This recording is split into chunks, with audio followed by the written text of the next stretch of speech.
a month into the new year, and already 2017 has brought so many changes, especially this past week. Some of those changes actually will affect your finances and your budget. So today we have Eric Palmer from Outlook Advisors to help us understand some of these changes we need to really expect and get prepared for. Absolutely. So there's going to be a lot of things that are going to go up in cost, and there's going to be a considerable amount of things that are going to go down in cost. So when it comes to planning for your budget in 2017, you kind of have to itemize a bit more than maybe you normally would to make sure that you're spending your money in the right place. Now, you mentioned budget, and I think a lot of people are scared to sit down and figure out their budget because it's overwhelming, it's kind of scary, and it just takes some time. So what's an easy tip about getting your budget prepared? You know, it's go back to the old pen and paper or maybe the Excel file, but you know, we tend to budget from a large number standpoint. I'm going to spend this bulk of money this month, but really we got to look at it from an itemization standpoint. So let's take food, for example. In 2017, things like beef are going to start going down in cost, but chicken's going to go up. So when you're making your grocery list, really start paying attention to the itemization. What am I going to spend my money on? Where can I have a little bit of savings here and there?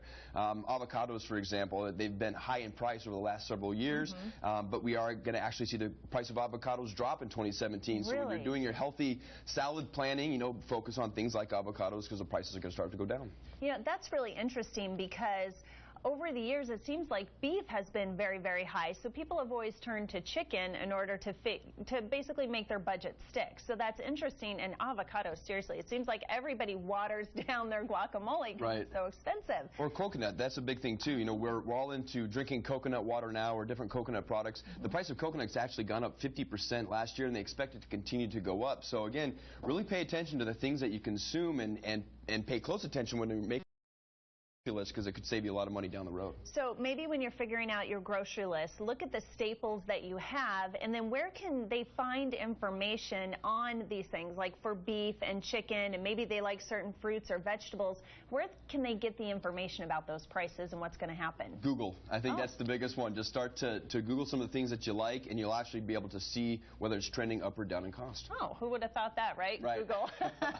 Exactly. Okay, you also brought up something else about travel, and I thought it was fascinating because spring break is coming up in a couple months, and people need to start planning for that now. Absolutely. So travel is going to go up and down in certain categories. So, for example, Delta and American Airlines are creating a cheaper fare, but the consequence for that fare, of course, is that they're going to nickel and dime you for things like carry-on baggage or check-in luggage. So, again, if you want to make a quick weekend getaway, those are great airlines to focus on. You might get a really low cost for a ticket, but if you want to bring baggage, bring luggage, or you want to travel with a lot of individuals, you might have to plan otherwise. So, again, planning your vacation for spring break, for the summertime, pay attention to whether or not you're going to certain places.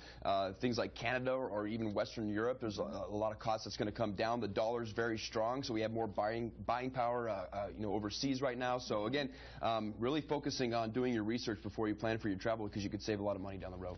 Now, I'm going to ask this question. I think I already know the answer, but where do you find information on these low prices, high prices regarding travel? Again, I do a lot of research online. You know, Google's a great place to start, right?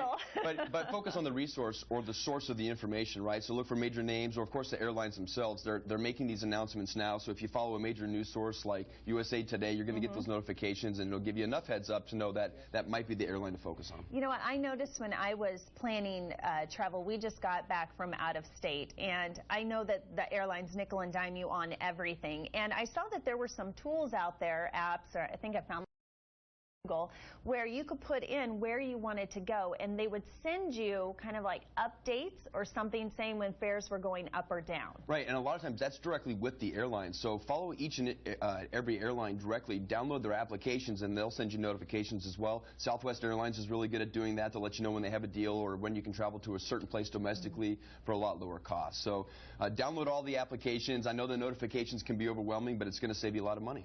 So if you're a small family and you really need to look at your finances and tightening up this year, where is a really good place to start? Like, what is the first thing you do? You mentioned pencil and paper. What should be the very first thing you start thinking about? The largest expenses. So the groceries are a big one. We spend money on a weekly basis for our groceries. Also gasoline. You know, depending on how you're traveling or how often you're traveling, you might want to focus on getting gas at a specific location in the valley. It might be a lot cheaper for you. Or also looking at purchasing a new car. I know electric cars are starting to become a little bit more affordable. That could be something that could save you a lot of money down the road. And of course, purchasing gasoline even 20 cents cheaper can actually add up over time. So Eric, this is incredibly valuable information. Where can people find you? Go to our website. It's outlookadvisors.com. Let me tell you, this information, it's so important because things change all the time. 2017 has some huge changes, so thank you so much for all of that, Eric. He's with outlookadvisors.com. And now, when we come back, we're going to learn how to make goo with Aunt Brielle.